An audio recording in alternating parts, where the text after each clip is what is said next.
Juzgar se ha convertido en un hábito para nosotros, que a su vez nos lleva a contradecir nuestros propios deseos de no ser juzgados o señalados por alguien. Se nos ha hecho mucho más fácil señalar que ayudar a levantar al que está caído, sin tener en cuenta y sin percatarnos de que por levantar un juicio contra alguien podemos ocasionarle un daño del cual esa persona quizás no se pueda recuperar.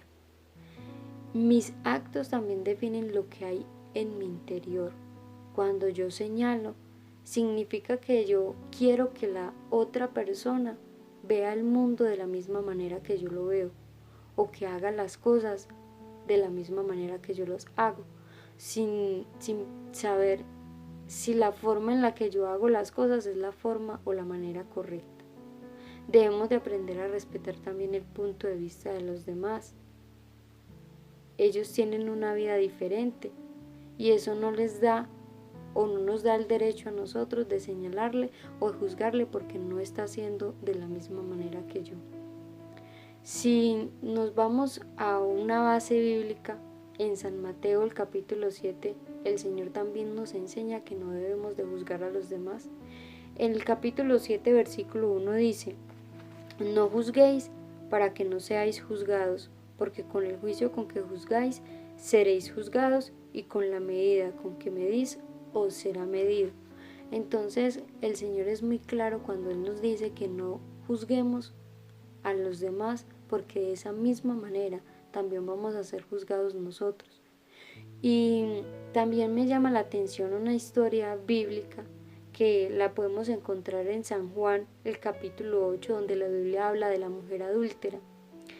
Y quiero leer una partecita que está a partir del versículo 3 que dice: entonces los escribas y los fariseos le trajeron una mujer sorprendida en adulterio y poniéndola en medio le dijeron: Maestro, esta mujer sorprendida en el acto mismo de adulterio, y en la ley nos mandó Moisés apedrear a tales mujeres. ¿Tú pues qué dices?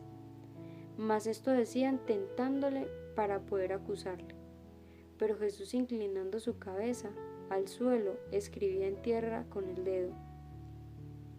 Y como insistieron en preguntarle, se enderezó y les dijo: el que de vosotros esté sin pecado, sea el primero en arrojar la piedra contra ella. Inclinándose de nuevo hacia el suelo, siguió escribiendo en tierra. Pero ellos, al oír esto, acusados por su conciencia, salían uno a uno, y comenzando desde los más viejos hasta los postreros, y quedó solo Jesús y la mujer que estaba en medio. Enderezándose Jesús, y no viendo a nadie sino a la mujer, le dijo: mujer, ¿dónde están los que te condenaban? ¿Ninguno te condenó? Ella dijo: ninguno, Señor. Entonces Jesús le dijo: ni yo te condeno, vete y no peques más. De manera que nosotros como humanos siempre somos dados a señalar y a juzgar a las demás personas.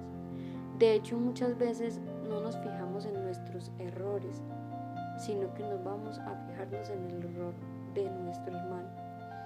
Y con esto quiero llegar a la conclusión y hacerte una invitación de que nos examinemos a nosotros mismos, nos hagamos un examen a conciencia, miremos en qué hemos fallado o cuáles son nuestros errores antes de ir a señalar el error de nuestro hermano.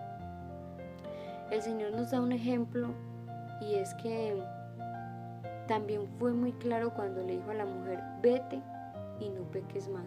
Él quiso decir: perdono su error, perdono su pecado, pero no lo siga cometiendo.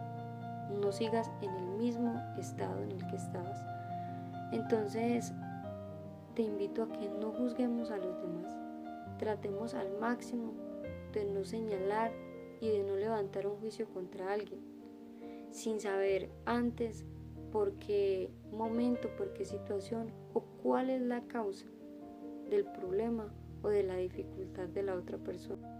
Si este video fue de bendición para ti, quiero invitarte para que lo compartas y así podamos llegar a muchas personas con este pequeño mensaje.